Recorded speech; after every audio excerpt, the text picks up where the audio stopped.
What up, what up? It is Alex, the Fantasy Football Hustler, back with another IDP video for you IDP savants. If it's your first time watching, hit subscribe. And also remember, not all IDP leagues are created equal. So I do my best to try not to mention guys who are like not available in leagues unless you play in a league with one IDP. So I try to just mention guys who are 5% rostered or less on Yahoo redraft leagues. There might be a couple random people that I'll throw out just because I like them, but sit back. We're going to be covering linebackers, then defensive linemen, and then DBs. We got a lot of guys to talk about here. And if there's any questions that you have, leave them in the comments. And if you want more one-on-one help or just more IDP advice in general, go join the crew at 420crew.com. I will be your biggest IDP resource, hands down. And for my real IDP guys, fuck team defense. Am I right? I want to see some fuck team defense comments. Let's go. Let's see it. Who's with that fuck team defense and all about that IDP life?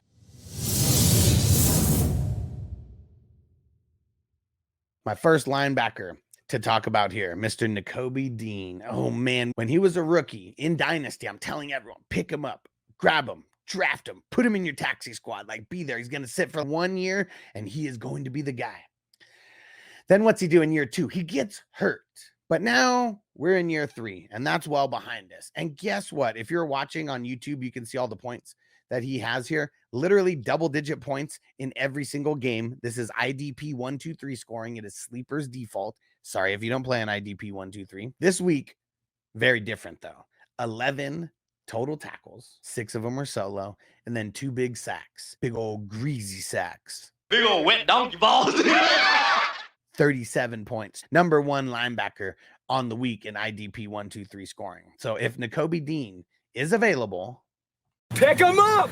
Because he's rostered in 5% of Yahoo redraft leagues, go get him. My next guy here, Mr. Cody Barton, only rostered in 2% of Yahoo redraft leagues.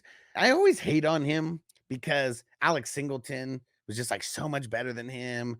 And like Cody Barton's kind of just been like this mid-level LB for like just the longest time. He's still a mid-level LB, but for fantasy, he's been pretty solid over the last 3 weeks. Double-digit points in 3 of the last 4 weeks. And then this past week, 36 points. He checked every statistical box that you could damn near. It was a whole bunch of tackles. He had the sack. He had the forced fumble. He had the fumble recovery. He had the TD. He was all over the place, and it was super nice to watch. And not saying he's going to have a 36-point game that often, but he's going to get a lot of tackles. It's so hard to throw on the Broncos that teams are just running on them. And unless the Broncos go up by like multiple touchdowns, which they never do and never will, there's no reason that the teams won't be running on them. Do what you got to do. Pick them up. And let's get down to biz. My next guy here, Mr. Eric Wilson from the Green Bay Packers. This one is going to be based on if Quay Walker misses any time or not. I'm not sure the severity of his injury, but he did miss a bunch of the game. And Eric Wilson came in and scores 35 points. Just killer.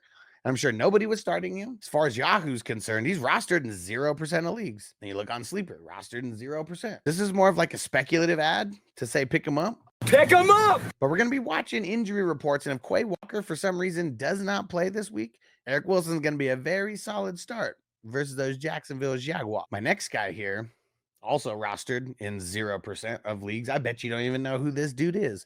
Grant Stuard, right? You don't know who the hell he is, right? I didn't know who the hell he was either until seeing some of the game happen with him and the Colts. EJ Speed has been one of the better fantasy linebackers this year, and he didn't play. This dude, Grant Stuard, comes in and gets 18 total tackles. 11 of them were solos. And Zaire Franklin was still eating as well. And you know why the linebackers eat for the Colts? Because their run defense sucks so bad that teams keep running all over them. And who's the guys who gets the tackles? The inside linebackers. In this case, this week, it was Zaire Franklin and it was Grant Stuard. Normally, it's Franklin and EJ Speed. If EJ Speed is not going to play this week, you must pick up Grant Stuard because they are going up against the Texans. Remember how much the Texans ran on them in the very first week of the season with Joe Mixon? Very likely that is going to happen again. So if EJ Speed is out, you know what to do for Grant? Pick him up. Let's do it. All right. I gotta mention Justin Strnad one more time, and as long as he's available in less than 5% of leagues, I'll keep mentioning him because I know that new people find this video every single week. I've been telling people to pick up Strnad for 4 weeks now, ever since Alex Singleton went down, and I told you guys that he was the next man up. He has been balling every week, minimum of 18 points in the last 4 weeks. He made us a little bit nervous this past week because beginning of the fourth quarter, he had 6 points or something, but then he finishes with 21. So if you didn't watch the game and you weren't nervous about him, you didn't even know that he wasn't doing good for a couple of the quarters. And it's because Cody Barton was doing so good. Talked about him earlier in the episode. If you guys have picked up Strnad, put JS in the comments. If it was me, put JS Huss if I was the one that put you on to Strnad, because now I'm seeing people talk about him. Nobody was talking about him a couple weeks ago, for sure. I was the only one.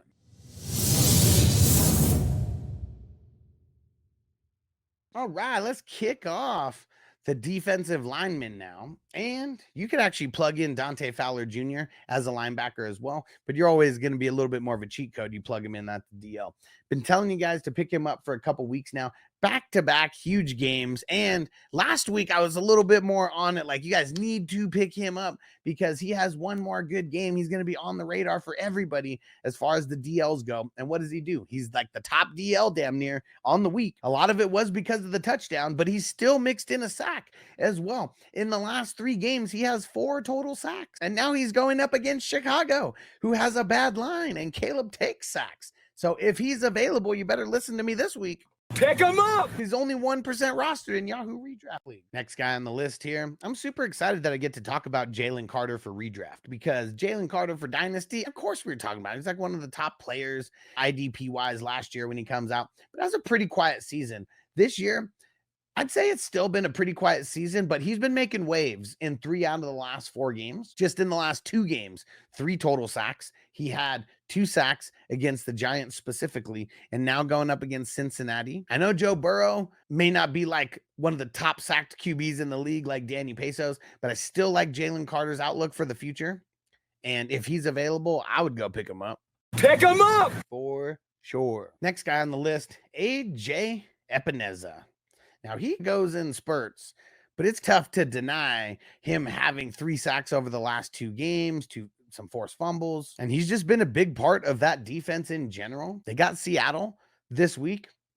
Gino's known to take a sack or 2. And the one thing that I'll say with Epenesa, at least over the last couple weeks, he hasn't just been getting like 1 tackle, because a lot of games he has 1 tackle, no tackles. Maybe it's just an assisted tackle.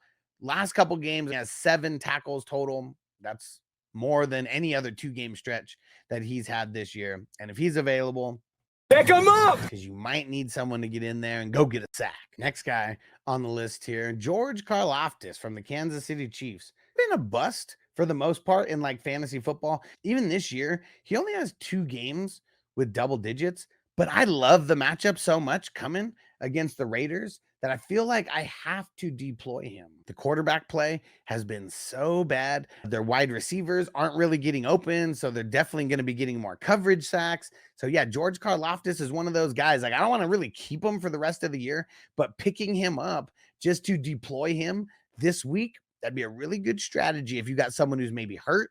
I know there's no bye weeks this week, but if there's any kind of reason why you need to just pick up someone off the scrap and play them, it's going to be George Karlaftis. Readily available, only rostered in 2% of Yahoo Redraft Leagues. All right, let's get a rookie in the mix now. Mr. Laiatu Latu. It's weird how it's like every other game for him, he gets 13 points. This would be the week where he doesn't get 13 points if the pattern literally continues the exact way that it's been going. They got Houston this week, and we know when the Colts play Houston, they like to send some extra rushers. If you have a bunch of injuries or whatever, I think Latu could be a big pickup and play, even though it's every other game, because the game after this week is Minnesota, and we've seen Sam Darnold take a couple big sacks throughout this season for sure. But Latu, he's a rookie. Getting him on your radar for people who may have never heard his name before. He's only 2% rostered in Yahoo Redraft Leagues. All right, my last defensive lineman that I'm going to mention. Don't forget, if you have any questions, throw them in the comments. I'm going to mention Javon Kinlaw here for the New York Jets. Oh yes, those goddamn Jets. The goddamn Jets. They go up against New England this week. Last time they played New England, he had double-digit points. And last week versus Pittsburgh, he had double-digit points as well. The next two games are really good matchups for defensive linemen and someone like Javon Kinlaw, who should be available pretty much everywhere. If you are really hurting for a D lineman, here's one that you can go pick up very easily. And we have to love the matchup versus Drake May and the New England Patriots. They have not been good at protecting the quarterbacks at all so far. And that's all I got to say about the D linemen. Let's jump into these DBs.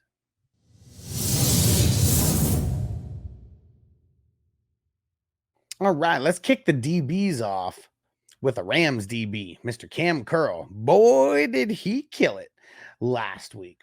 That big touchdown had helped him for sure, but still finished with 29 total points. So he did a lot more than that. Had 7 solo tackles to mix in there as well. They've already had their bye, and in 4 out of the 6 weeks, he's cracked double-digit points. And a team like Minnesota, who throws the ball a bunch, I think you're going to be able to pick him up and throw him into your lineup right away. So I say pick him up. Pick him up! And I say fire him up.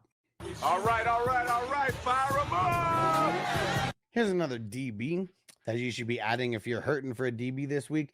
Jaquan McMillian, 0% rostered in Yahoo redraft leagues. 4 out of the last 5 weeks, he's thrown down double-digit points. This past week, he threw down 26 total points, had a sack, had a forced fumble, had 6 solos. The Broncos defense, they're on the field a lot because their offense really isn't that great. And as you saw earlier in the video, like there's multiple linebackers that I want to deploy from there and multiple DBs that I would deploy as well. Jaquan is just one of those guys who's not rostered anywhere. So throwing him on your radar, because people already know about Patrick Surtain. And I'm even going to throw another Denver DB here right after this, someone I've already told you to pick up. And the other Denver DB, Riley Moss, didn't have the best week this past week, but still got 10 points. And for someone you just pick up off the waiver wire, he didn't fluke you. And that's all we can ask for from someone who's not really rostered anywhere. And for someone who you just pick up on a scrap because you listen to me, then you throw him in there. He's been great. Double-digit points since week 3. They got Carolina and they got Baltimore coming this next week. Seems like he does do better when Surtain's there, because when Surtain's there, they just completely throw to the opposite side of Surtain, and then he gets all the tackles. So if he's available, even though he didn't have the best week this past week, I'm still going to say go pick him up. Pick him up! Let's do it. Last DB that I'm going to mention here, I got a rook for you. This guy's on the Arizona Cardinals. Just had his breakout game. He's been playing all year, but this is definitely one that's putting him on the map. Before this game, single-digit points all the way. Versus the Chargers, though. Oh, man. 8 solos. He had 9 total tackles. He had 23 points. Mixed in a big forced fumble as well. I would definitely go pick him up. Pick him up! More of a stash for Dynasty than anything. But teams keep throwing on the Cardinals a lot. He plays special team snaps as well. He gets a couple special team snaps. And let's see if his tackles can sustain going up against Miami this week. If it's Tua coming back, we know that the ball will be flying around all over the place. And then they got Chicago. After that, we know that Chicago is going to throw it a bunch with Caleb. So Max Melton, you're welcome for getting him on your radar. More of a dynasty grab than anything, but I bet he will have some value in redraft here over the next couple weeks, getting him on your radar for you. And there you have it. We made it all the way to the end of the IDP video. Put a comment in if you are brand new, and if it's your first time subscribing here, throw in an IDP life comment so I know that you're one of the real ones. I got a bunch of offensive videos as well too, so go ahead and check those out. Those are going to be coming up. And remember, I answer more questions on YouTube than any other fantasy football content creator out there. I have the most interactive YouTube show out of anybody because I actually engage with all of the comments that are there, all of your questions. It's like you are hanging out and talking football with one of your friends, not watching some stuffy dude in the one suit that he has, making you think that he's better than what he is. A lot of fakes out there. You found one of the real ones because you guys are some of the real ones playing in IDP. So hell yeah, I got IDP leagues that you could join next year too. If you want to get into some IDP leagues, let me know. The next leagues that are going to involve IDP are going to be for the NFL playoffs starting beginning of January. Make sure that you guys follow here on YouTube or wherever you're watching this video, and then go follow on Patreon in our private fantasy community. 420crew.com is the dopest fantasy community around. You guys must do it now, as a matter of fact, and then leave a comment letting me know that you joined and put in 420 crew in the comments. And now, if I did you a favor by bringing you this IDP info, do me a favor by clicking one of these videos that are popping up right now for all the offensive positions. Let's get these dubs. Let's get this IDP life on the map. Hell yeah.